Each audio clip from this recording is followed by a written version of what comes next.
You're listening to JTE Movie Thinks. Is that the title? Is that correct grammar? All right, we'll go with it. It's a show about movies and thinking. And now, here's your host, every man's hero, JTE. Hey guys, what's going on? Welcome back to JTE Movie Thinks. If you saw the thumbnail, if you're reading the description before you actually listen to this episode, this is not like a usual episode. Usually I have somebody on here. Lon, a good friend of mine, was here just like 3 weeks ago. Yeah, we just did this. Yeah, we just did this. But I wanted to do this episode to not just Jurassic World, but Jurassic Park, the franchise. Sure. The movie came out. I was highly disappointed, as were you. Yeah, I did not like this at all. I think this might be the worst one of the whole franchise. I said in my review, it's up there with Jurassic Park 3 in contention for the worst. I need to go back and watch the third one again. Yeah.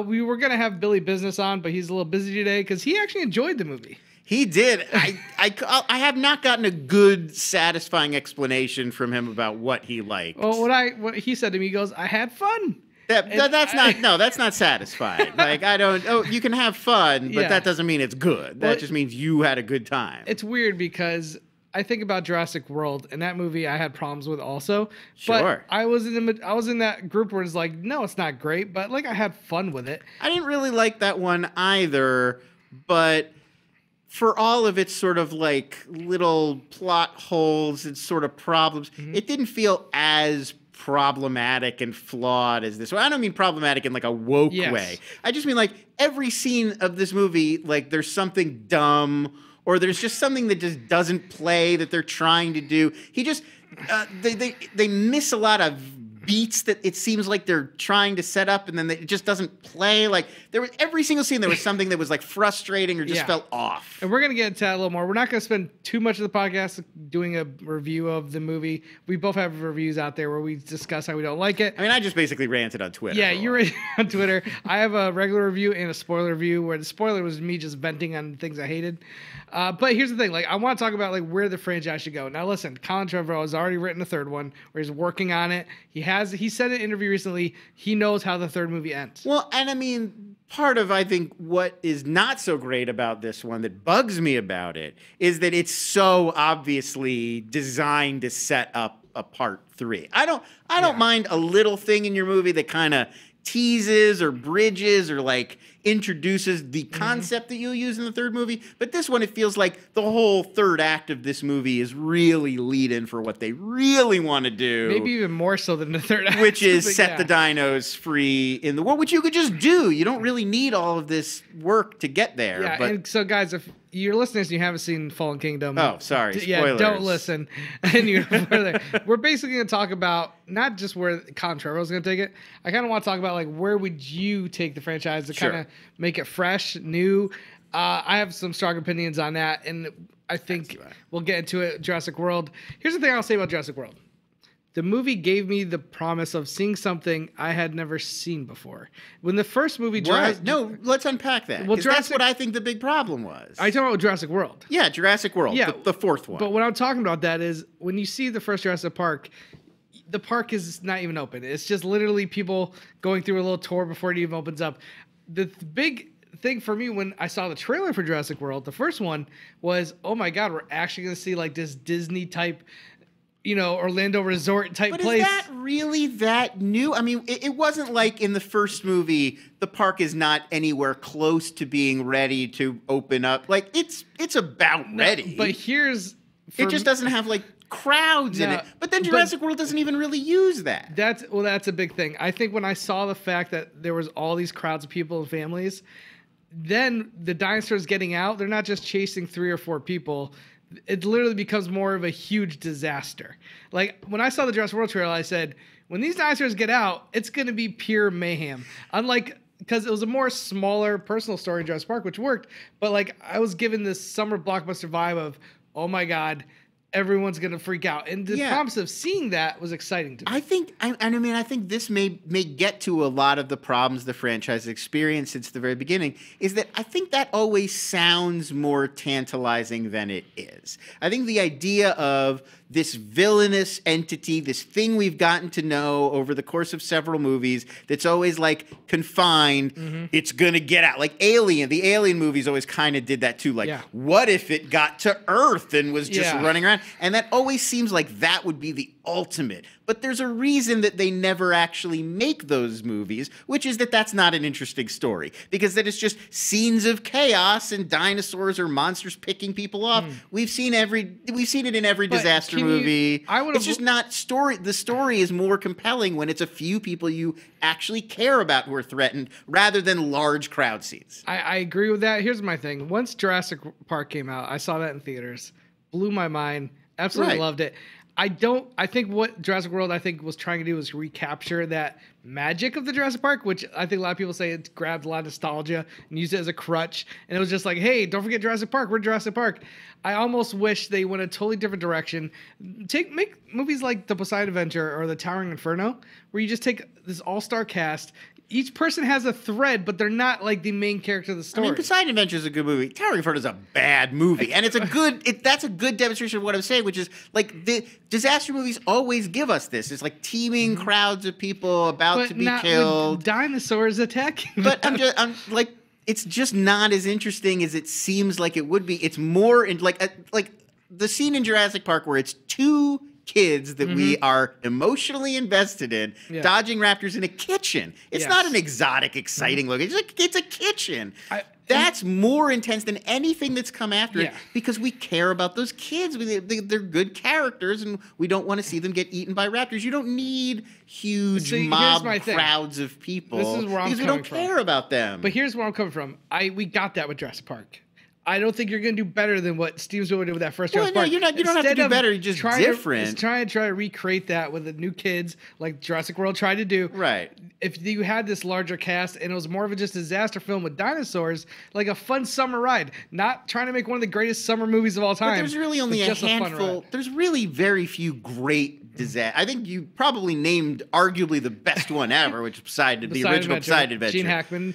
Not the Kurt Russell one. No, not Poseidon. The Poseidon Adventure, let's be clear. But yeah, there's not a lot of great disaster movies for this reason. And I think that this is where the Jurassic Park series has always gone wrong, is it always is like, how can we put these dinosaurs in a bigger, more epic environment where there's more people that they're threatening and it's a bigger problem that there's dinosaurs. I mean, Lost World, they jumped right into send them to San Diego. And it never works. It's never good. So what are your thoughts on Lost World? Are you not a fan? No, I don't think Lost World's very good at all. I think that Lost World has a nugget of a good idea in it, which is the Tembo big game hunter concept. Like the idea of we're going to do a sequel and it's going to be a few scientists are there to gather research and then they stumble onto this attempt to gather them up for, and I don't even think you need to, I wouldn't do the San Diego stuff. I don't think you need to put that fine point on it. I think they're gathering them up because they want to take these dinosaurs off the island and use them for some other nefarious reason.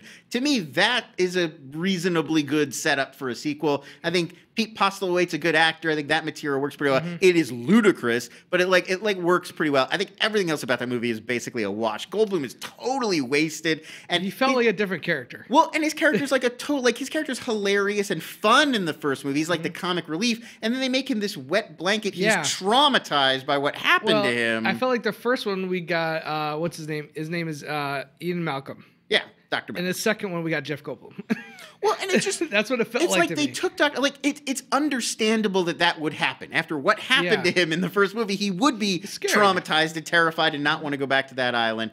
But it doesn't make it fun to follow him on that adventure. The whole time he's like, "Oh, we're all gonna die," and it's like, "Yeah, you shouldn't even be here, Jeff Goldblum. What are you doing?" And I think it sort of puts a damper on the whole movie. The actual plot mechanics that it takes to get him there are so it's like 40 minutes into that movie before he even gets there. You got to have that long sequence with Hammond convincing him to go, and then all his girlfriend. Who, his girlfriend off screen, she's already there and didn't tell him about it. It makes very little sense. Here's the thing. Lost World is not nowhere near as good as the first one. Bad. But I think it might be the best sequel out of all the other sequels. I have a controversial opinion on this one. Would you say it's worse? I think Jurassic Park 3 is the best. See, I think they're all bad. I think Okay. every subsequent Jurassic But- Park film after the original is come not on. good. There's not one But scene I think in out of Jurassic- all the bad ones, at least Jurassic Park 3 knows that it's a B movie. Jurassic Park 2 is trying to be I good don't like want it to be a B movie though. but Lost World is trying to be good like the first Yeah. one and fails miserably and it's a disaster. But it has some great sequences. The trailer, Yeah, the trailers, but it's almost a redo of the first one. But there's nothing in And- part 3 that equals anything close to that. But it's just 3 is so dumb and ludicrous, and it's just a chase movie, and like the bit with the pteranodons swooping down on them. But- At least that part is like satisfying as a chase movie. But Jurassic World is, I feel like, is as dumb as Jurassic Park 3. But it's trying. It's introducing all these like thieves. It's trying to do what the first one did again. It's Whereas trying Jurassic to be Park 3 is this brilliant. like Let's just find a kid. Jurassic Park 3 is 100% purely dumb. There's a kid lost on the island. We got to track that kid down. We got to find him. We got to survive and get out of here. It doesn't even like at the end. 3 dinosaurs fly off the island. Any scientist would be like, "This is a huge ecological disaster."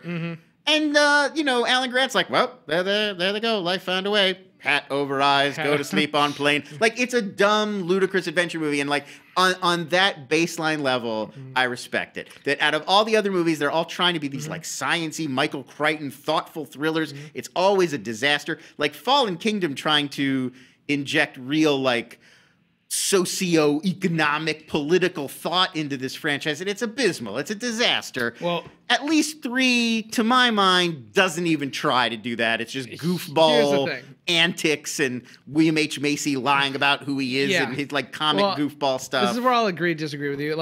I think Lost World, I'm watching it and I see Spielberg is just so good at his craft. Everything about that Joe movie. Johnson directed most of that movie anyway. Which one?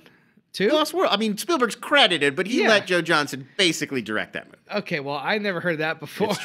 But Look it up. Look it up. But Movie thinkers. it's hard for me to believe that because then when I watch part 3, it feels like a lesser filmmaker is making it to me. Like Well, I I mean, like yeah, Joe no. Johnson, but like it doesn't feel like You are right. Spielberg's eye is in that movie. Jurassic Park 3 is a lot schlockier than Part 2, but that's kind of what I'm saying is like at least the schlockiness I appreciate because it's honest. Whereas Jurassic Park 2 is trying to play like it's Jurassic Park 1, and it really isn't. There's nothing in it that's it clever. might not get there, but I it doesn't even come at least close. like the effort. No. I feel like they were definitely trying to make a proper sequel to Jurassic Park. Whereas and part they 3, failed miserably. You're saying they weren't even trying; they're just Right. making a schlocky B and movie. like make a monster movie. And like Part 3, that's what I didn't like. Jurassic Park 3 is a B monster movie. It's perfectly serviceable as that. Then that Spinosaurus comes in and kills the T-Rex in like the first 30 minutes. Like, oh, who cares about the T-Rex? We got a new big bad. Because that's what a monster movie. Has the that's what Spinosaurus showed up since? But that's what Jurassic every Park? monster movie does. I mean, like, have you seen the trailers for this new Predator movie? It's like, Yeah. what about huge Predator? Like, well, all right, it's Yeah. a sequel, so now he's got to be 20 feet tall. So we disagree on 2 and Well, 3. everybody. I'm the only Yeah. person I know that thinks Yes. Jurassic Park 3 is the best of the Jurassic sequels. Yeah, But they're all shit. It's not the... None of them come close to the original. I No. think 2, in my opinion, is the closest. And here's the thing: I really let's talk don't like about the world. Well, let's get to Jurassic World. Jurassic World, Jurassic World: Fallen Kingdom.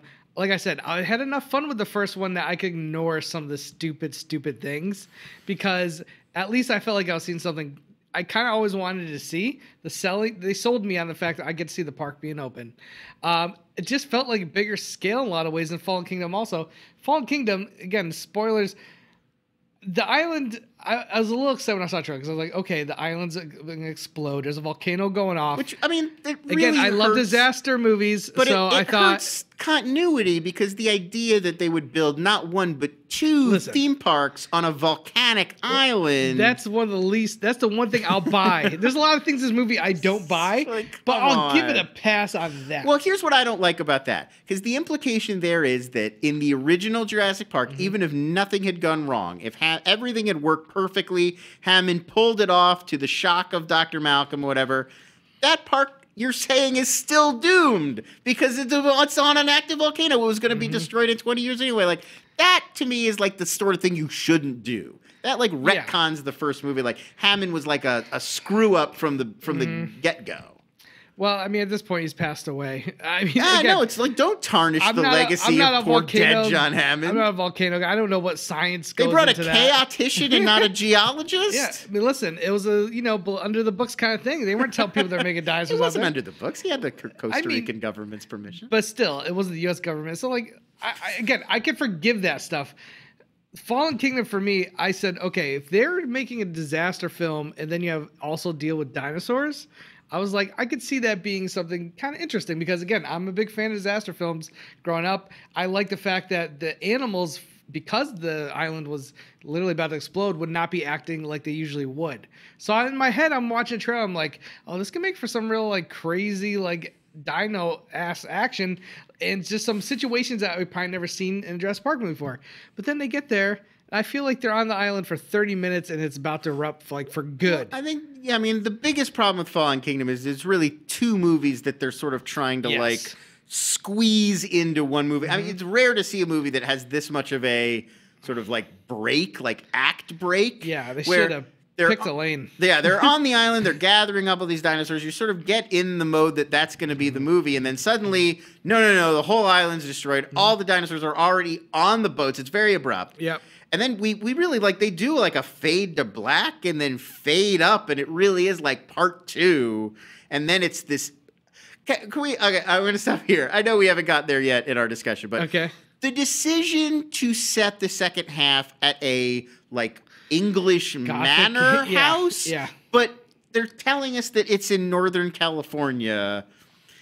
It's so weird. Why is it in like Downton Abbey? Like there really aren't houses like that a lot. Like maybe there could be one. But I also don't understand like how the boats got to Northern California. No, right. Yeah. They go from an island off the coast of Costa Rica to the Bay Area seemingly pretty quickly, like through the Panama Canal, I guess. I would have bought it more if there was like a smaller island off the other island, like where there was just a mansion. Why didn't they go to England? You could sail to England and then having it in an English manor house, you'd be like, well, they are in England. True. And they would make like James Cromwell and the girl having English or UK accents make more sense. Well, here's the thing. I think it's so weird to have it be Northern California. There's a switch in the movie. Like once they leave the island, and the second half of this movie takes place in this mansion. And it exclusively in this mansion. And I mean, it's so weird. I struggle to think about what the pitch was like and how the executives were like, wait, what? Because it's a mansion, but in the middle of the mansion is basically a natural history museum. Also, take a step back. This whole thing belongs to a guy we've never heard of. Yeah, James Cromwell named showing up Benjamin Lockwood, who we're told Hammond's partner, who we've never mentioned. heard of. But that really doesn't make sense because the last movie was like he sold it to this guy Masrani. Yeah. But why would Masrani buy it if Lockwood was still alive and this passionate about dinosaurs? Yeah, again, this script's horrible. But like that.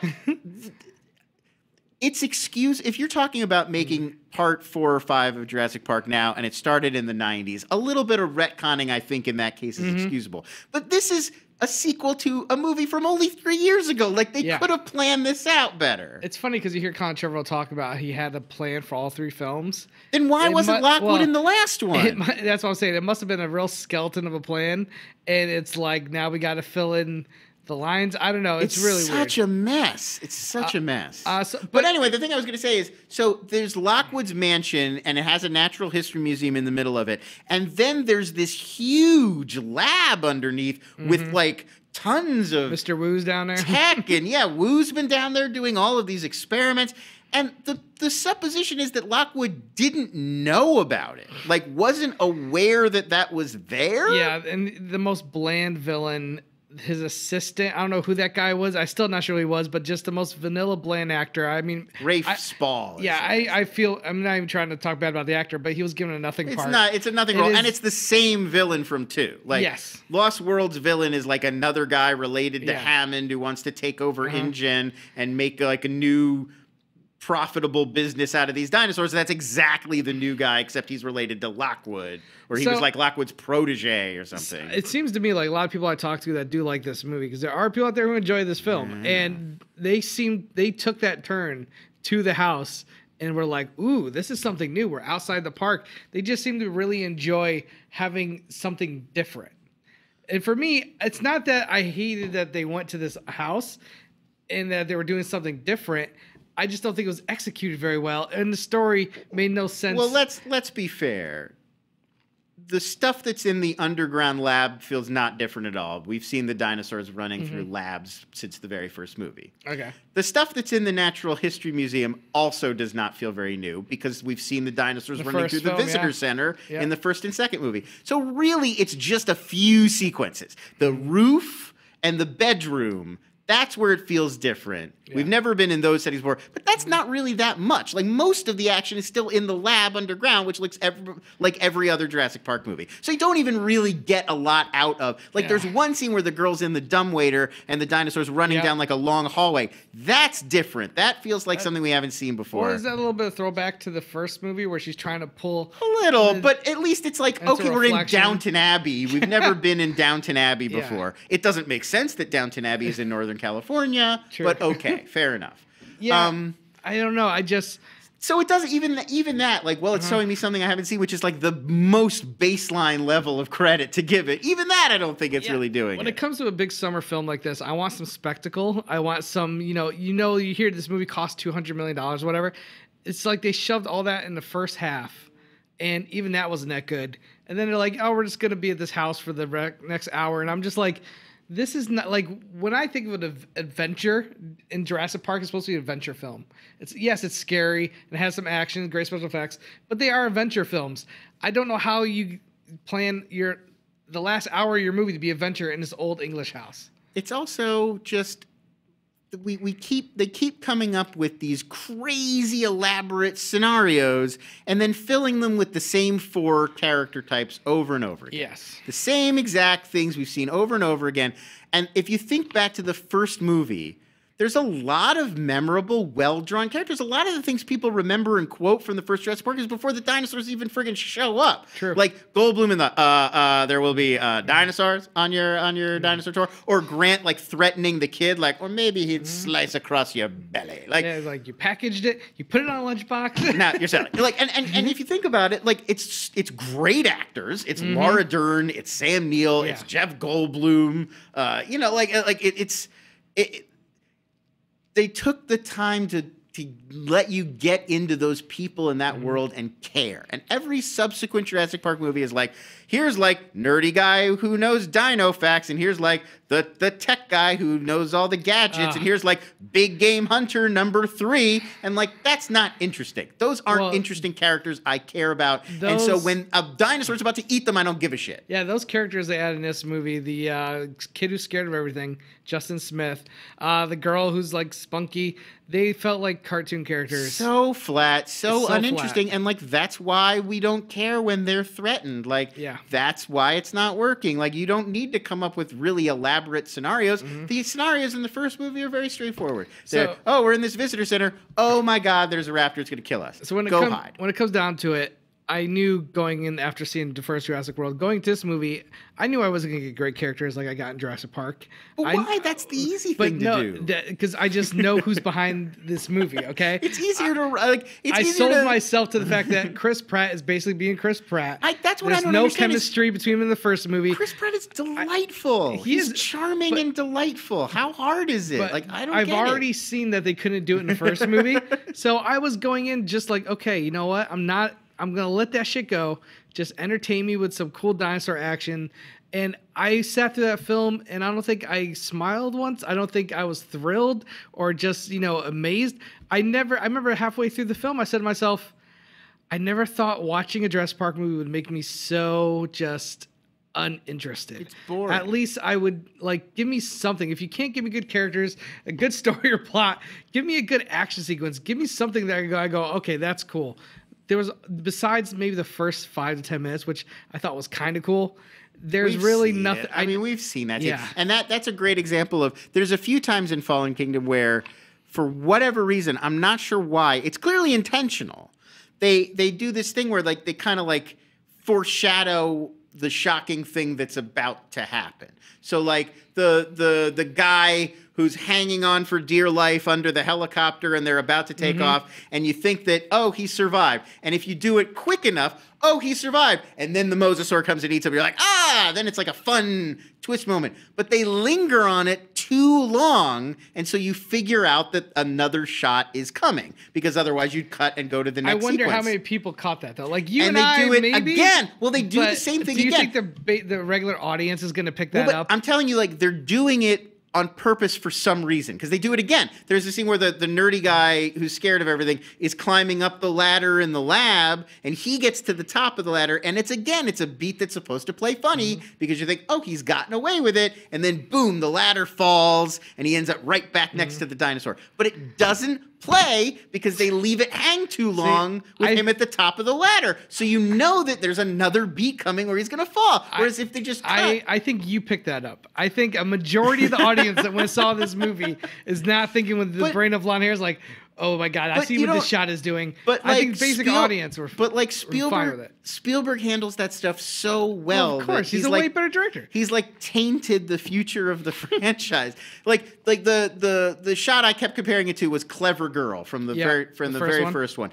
The pacing on that scene is so perfect that you don't know, you don't guess that it's coming, you think he's going to take out the raptor, and then he lets it, after the raptor pounces, he leaves it on there for like 1 second longer than most directors would, so you feel like viscerally you've seen Muldoon getting ripped apart, even though you don't, there's no gore, you see nothing. I mean, listen, I agree with what you're saying, but again, I understand that our friend Billy had a good time in the movie. I think if it's fun in a lot of ways is subjective. If you had fun watching this movie, I'm not going to argue with you saying you had fun. Listen, of course, if fun you're saying is it's a well-written, well-constructed movie, that's when I'll argue with you because I don't think it is.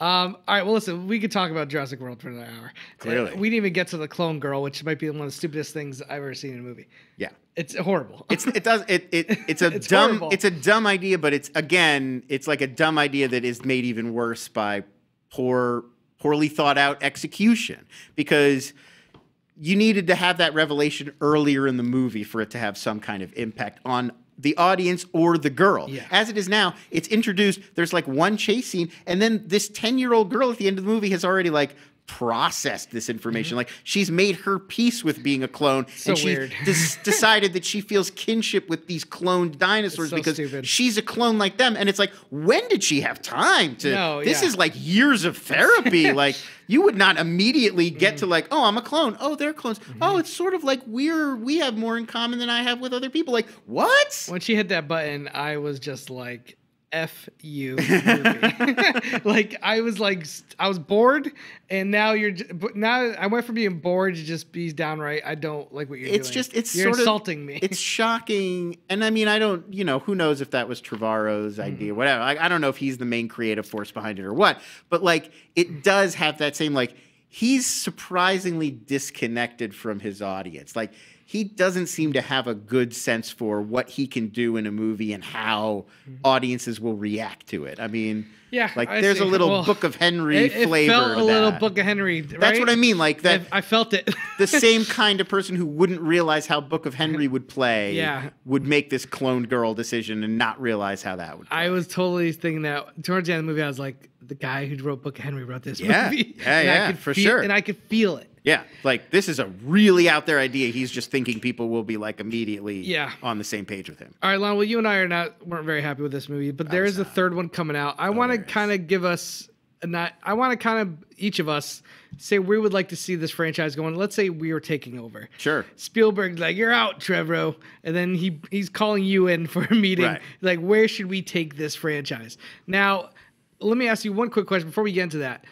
If they announced the third film was directed by Steven Spielberg, would you be more on board? Sure. Well, I mean, of course. Like, Okay. you're really putting your finger on the scale if you're saying Steven Spielberg is going to come on board. Even though I have a lot of problems with Lost World, Obviously, I would be much more interested. Just the fact, not even any of the quality issues that he would improve, just the fact that something would have happened to have made Spielberg interested in coming back would be like, oh, okay, well, if he's back on board, then there's probably must be some really good idea here, or some nugget of something great that he wants to do. All right. So sure, of course, I would be right back. I'm Steven Spielberg. We're at a table. I'm like, Lon, we were not happy with the way people are reacting to this last movie. Trevor's out.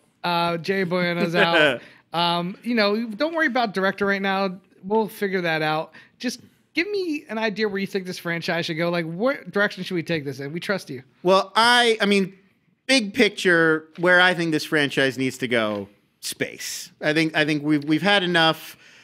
We've Spielberg's explored. like, wait. We've explored. Space? They're in a park. They're out of the park. They're in the suburbs. They're in the desert. We've done it. We've seen it. It's time. This is a science fiction franchise. It's time for us to get these dinosaurs into space. But here's the other thing that I think. I actually kind of like the tension that we've set up in the franchise to date between sort of animal rights activists who feel like the dinosaurs have the right to live and pragmatists who are like, well, obviously we can't just keep dinosaurs around. Like that, they're not really exploring that, but that's probably the most interesting back and forth in Fallen Kingdom. Like Ian Malcolm has a really strong point, even though the movie and all of its characters disagree with him, which is like, we can't allow dinosaurs to live on the same planet as humans. They will eat and kill us. So that's where I think you start. The idea is dinosaurs are animals. They have a right to live, but we can't have them here on Earth. So I think humanity, we round up as many of these dinosaurs as we can. God. So we're talking Noah's Ark, but with dinosaurs. Yeah, exactly. We're rounding up as many of them as we can. We're keeping them in captivity, but only until we can launch basically think of something like the International Space Station. As a producer, I got to ask you, how many years does it take place after the last? I'd say it's like we're talking 10 years or so after Fallen Kingdom. In 10 years, we have the ability to like send a Noah's Ark type spaceship. Sure. Well, we already have the ability to launch the International Space Station. This isn't really that much more sophisticated. All we're doing is we're building an environment that these dinosaurs could survive in. It's self-sustaining. That's the one part that like we need a little bit of future tech. Like, there's plants and other things in that environment that it's self-sustaining. It will last for at least this full generation of dinosaurs. And we're going to just blast them. It'll be like Jurassic Park, but not designed for human visitors. It's just a biosphere for dinosaurs. And we're launching it into space so they can't eat humans. Cut to like 500 years in the future. Oh, shit. So the story's not about the trip. No. Okay. This is like the prologue. Like the first 20 minutes, we've got all these dinosaurs. The only humane thing to do, we're launching them into space. You could honestly do the launch into space and then do the credits. Jurassic Galaxy. Or Jurassic Universe. I feel like Jurassic Galaxy because then you leave yourself room for next time. But Jurassic Universe, I could also see that. So anyway, hard cut. 500, 1,000 years in the future. Earth, basically uninhabitable at this point. We've ruined the environment. So humanity has taken to the stars. Think of it like almost like a Firefly Star Wars type future where there's lots of individual spaceships of people who have different, like they're truckers, they're scavengers, there's salvage missions, whatever. Kind of Alien, got it. A little bit like it, right? Very much. So we're on we meet one group spaceship. The crew, 8, 10 people, they're scavengers, they're whatever, they're on, some sort of blue collar. Very much like Alien. Got it. They find this weird old style spaceship. It's a relic, it's vintage, it's from forever ago. They can't figure out what's on it. They want to go check it out. Of course, it is our dinosaur space station, but these dinosaurs have now been in outer space for hundreds and hundreds of years. They've evolved to be better at surviving in outer space. These dinosaurs aren't on their way to like a new planet where they're going to No. This is just a space station that sustains. It's a space zoo, basically. Well, it's like the biodome or whatever. Like, can we create an environment that would self-sustain and allow these dinosaurs to live out their lives? We can't find another planet that would support dino life. We're just we want to get them off of Earth without killing them. Okay, got it. That's it. It's just but it turns out life found a way. They're very good at adapting. They've adapted to now be able to live in space. Now, is there a crew on this?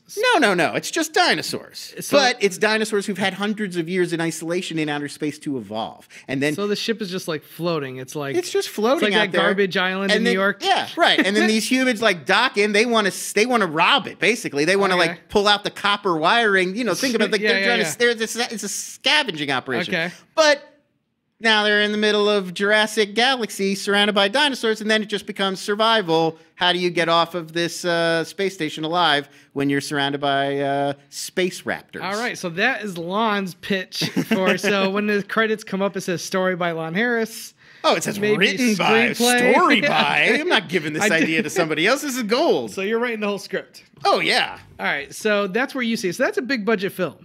So you're sticking with the big budget Jurassic. It's Jurassic Galaxy. Yeah. It's a big film. I'll pitch you my movie, and you be the producer, and let me know if there's any questions that come along here. Sure. Here's the thing.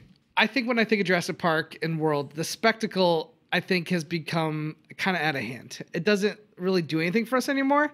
The big island exploding, the park being open, bigger dinosaurs, scary dinosaurs. It almost needs to go back down. I would cut the budget in half. This is no longer a $200 million. I think they put so much money in CGI dinosaurs. Let's go back with the Spielberg did. Do some more practical. Less is more. You don't see a dinosaur in Jurassic Park for almost the first hour? Sure. Except for the one time where they in the Jeep and they're like, well, you do the Spielberg shot of like them reacting to So like I want to take that out of it, and I'm gonna call my movie Jurassic Island. Okay. And we're going rated R. This is something that has been needing to happen. There's not been. So you're sort of you're doing like the slasher movie in a way. But here's the thing: obviously it's going to be rated R, but it's not going to be a gore fest. But at the same time, it's going to be much more darker, and it's going to be smaller, and it's almost in a Blumhouse approach, but. You still need some budget because I don't want the dinosaurs. Well, give me the premise. I feel I need what's happening. So it's called Jurassic Island. At this point, after the Fallen Kingdom, some of the dinosaurs were brought into another island. But is this Isla Sorna or are we somewhere else? No, this is like a small island. It's not quite as big. Isla something new. Some survived there. They were taken there, but it's protected, yada, yada, yada. Basically, it's kind of like some dinosaurs escaped the island and some... Okay, remember how there were some boats going to the mansion? One boat gets caught, it goes down, it crashes. So some of the dinosaurs that were on their way to Lockwood's estate got blown off course and ended up on another island. Exactly. Like Catalina. Exactly. Catalina is a perfect example. Okay. So this movie is about a group of friends who are literally on a boat. It's like Jaws 2. It's a bunch of friends. They're out of college. They're taking a trip. They're like, we're going to sail do the Costa Rica islands and everything. Well, West Coast. West Coast, yeah. Sorry. And so basically, as they're like, okay, we're going to do this. And at this point, we spend the first half hour getting to know these people, getting to know like these couples. Okay. And yes, it is slasher film-esque in a way, but not as cheesy. Like are they like teens? They're hooking out up. Of college. Like, is it that slasher? They're like out of college, like early 20s. You know, is it like Big Chill, like their old college friends getting back together for a weekend? White Squall, but a little bit older. White Squall. All right. Yeah. It's the cast of White Squall. Got it. So basically, and then they hit a storm, and their boat crashes onto Jurassic Island. On Jurassic Island. Now, what I love about it is they don't know where they are. Well, okay. So one more question before I let you get further into the plot. Now, the boat that got blown off course and dinosaurs ended up. Does anybody know about that? No, because it was a legal operation. Like I see. They're not going to report to the police. Nobody had no idea this island's barely ever visited. So for years, let's say, there's just been this island in the Pacific somewhere. Where a few dinosaurs are basically I understand now. Let's continue. Gotcha. So it crashes, and it's one of those situations where they're like, "Oh my god, we need to get off this island." Right. They don't know there's anything dangerous. Yeah. Okay. And for me, that makes it more a suspense film. I want to get back to it feeling a suspense thriller. Sure. I want to be like, I want raptors to not be pets. I want them to be one of the most horrifying killing machines.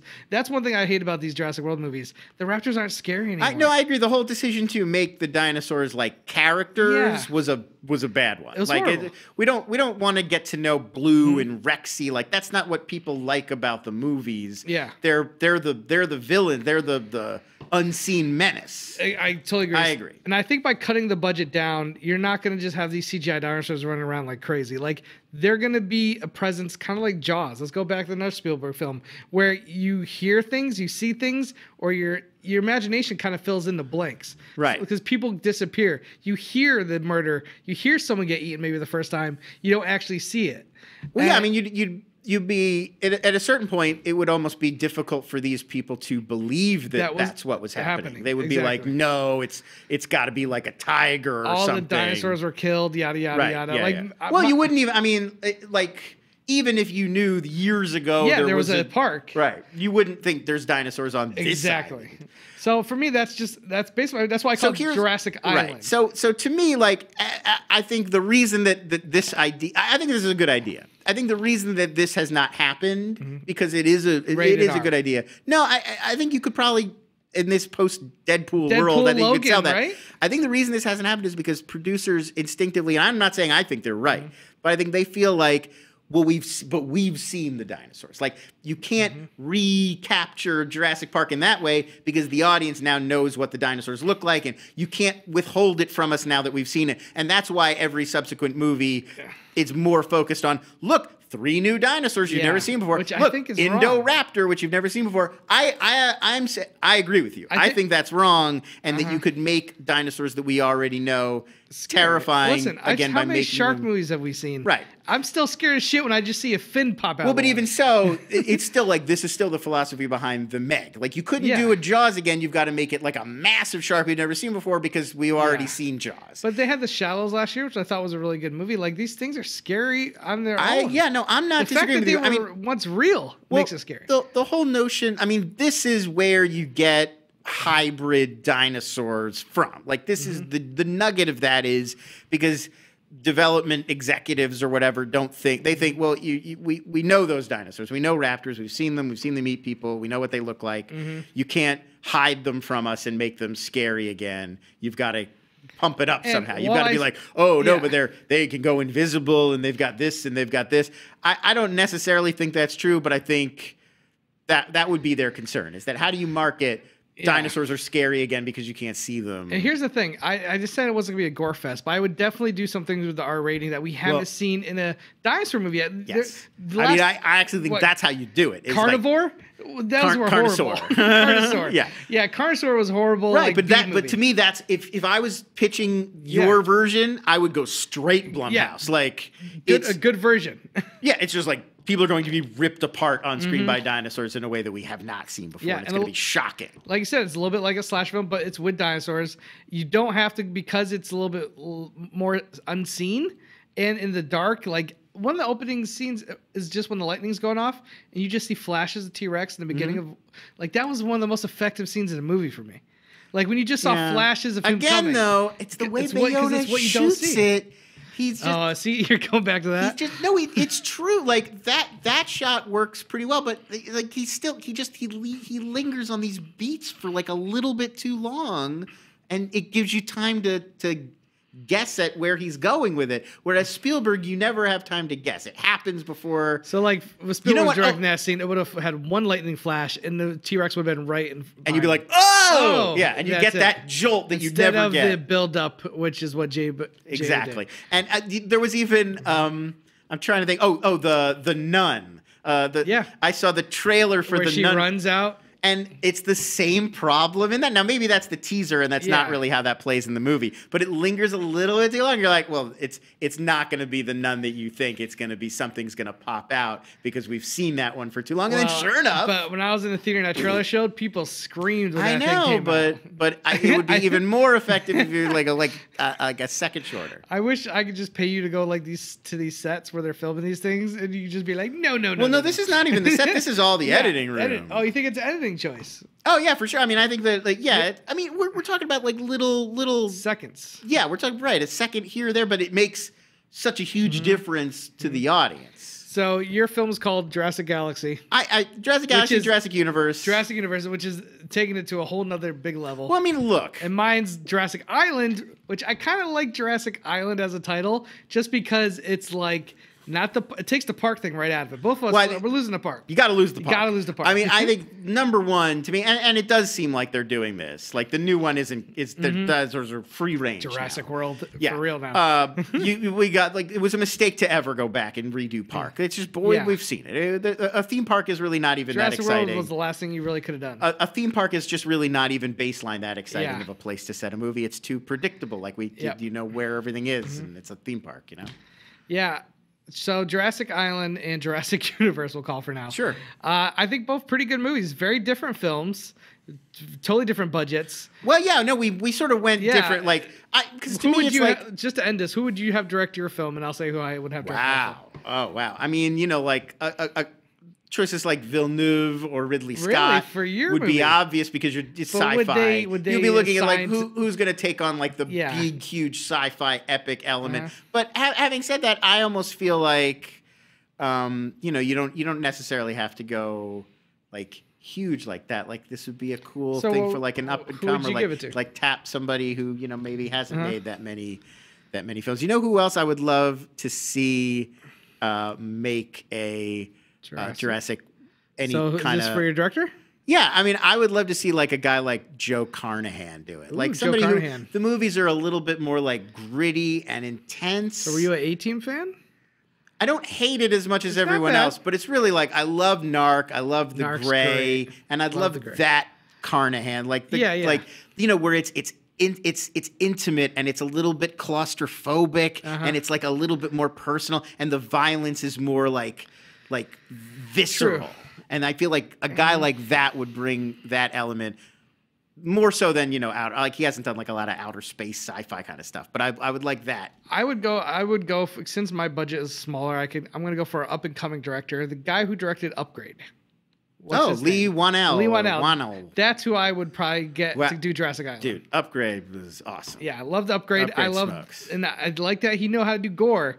But not great gore and like really interesting. Like he didn't have a huge budget, but the action scenes are really effective and like interesting and like different. And he shoots like the way he uses that fixed camera. The fixed camera, yeah. It's cool, man. I think you give him Jurassic Island, I think he would knock it out of the park. I mean, the gore factor would be where you want it. That I just feel like he'd be. It's not a huge step up. It's not a $200 million movie like Trevor had, but it's like a good step up. It's a $80 million movie. And I just feel like he would absolutely destroy it. Yeah. So that's it. Jurassic Island, directed by Lee Manuel. Was that his name? Lee Whannell. Lee Whannell. I don't know how to pronounce it. Whannel. That guy. Upgrade. Upgrade. And he wrote Saw and Bye Bye Man and he's written a bunch of stuff. And Jurassic Galaxy or Universe, directed by Joe Carnahan. Directed by Joe Carnahan. Guys, if you're listening to this, go ahead and tweet us. Let us know which movie would you rather see? Oh, yeah, nice. Would you rather see Jurassic Island or would you rather see Lon's Jurassic Universe / Galaxy?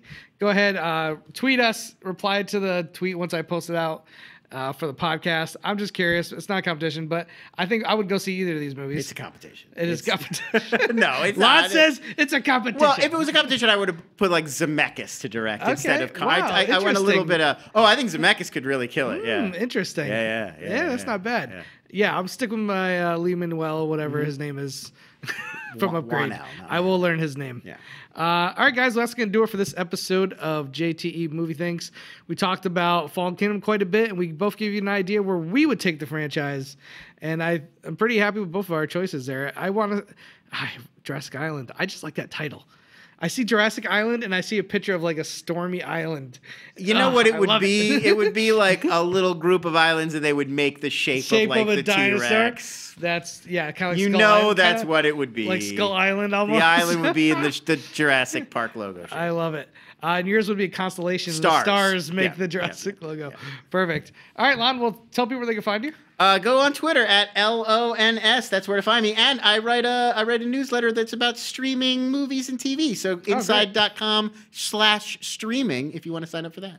Awesome. Always looking for good recommendations. There's so much to stream these days. Yeah, that's purely what it's about. Like, here's what to watch on Netflix, Amazon, Hulu, HBO, all that. And saying, guys, you can catch me on YouTube at JTE Movie Thinks with reviews, spoiler reviews, trailer reactions. I did a trailer reaction for Creed 2. Had a lot of thoughts on that. I'm sure you did. If you want to check out my original spoiler, but you don't have to already listen to this.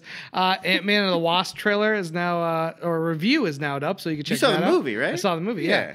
And that's about it, guys. Twitter, JTE Movie Thinks. Also, Patreon is patreon.com/JTE April Dawn. Me and my girlfriend have a Patreon. And if you're a Patreon supporter and you're a $10 supporter, which is tier 3, you get to do a little mini review on this very episode. So now I'm going to go ahead and kick this show off to Jonathan Peck with his review of whatever he watched last. Go JPEG.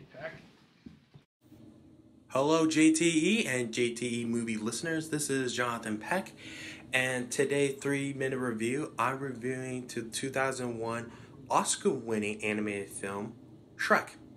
Yeah, I know. By saying Oscar-winning film Shrek, let me tell you about the movie right now. My first introduction with Shrek, when I got it in VHS when I was very young, about like 3 or 4 when I got it on VHS. And when I watched it, I was very, very young. I really loved it and laughed every time of it. And I really enjoyed it quite a bit. And recently, a few days ago, I saw it on cable and went back to rewatch it. And I'll have to admit one thing. Some of the stuff really does hold up. And I'm very surprised to hear that from myself, though. Let me tell you about the main highlights about the movie itself. It's about Mike Myers and Eddie Murphy. These two make the movie work. Their comedy banter back and forth makes the movie work. Even some of the jokes are not supposed to be funny. You'll laugh with them and understand the meanings of it. There's a deep and organic message in their relationship about prejudice, bullying, and friendship. First off, I believe they're both relatable characters in the movie, and not for a screw-up sake of comedy, but circumstances and their persona with certain traits heighten those characters for a reason. For example, Shrek is different, tough, and both being an ogre is suffering for being prejudiced he does, which he's scared him emotionally. Donkey is a very different phenomenon in our society. He's both committed, social, easygoing, and innocent at the same time, though. Through his friendship with Shrek and happiness seriously, he is so innocent and easygoing that he passes the prejudice directly to him when he finds Shrek. He also sort of shrugs off at first round here, but later part of the movie, it really shows that friendship really build. In the later films, it really does. Sadly, right now, when people think of Shrek, people think the memes, all this stuff, or anything else, actually. Right now, I feel like this movie is kind of more than that. You get to see what this movie's about and really sort of change DreamWorks as a whole around here. And also, that's the reason it won the Oscar. It's not just because it's not a fluke, but it really has more, kind of like the movie itself, layers, really layers. And some people growing up with me agree, Shrek is an anime classic by itself, and you should check it out too, and check it out for yourself if you haven't seen it in a very long time. That's my review of Shrek. Thank you for listening, JTE Movie Thinks listeners. Thank you very much, and goodbye. And one more thing, Shrek is love, Shrek is life.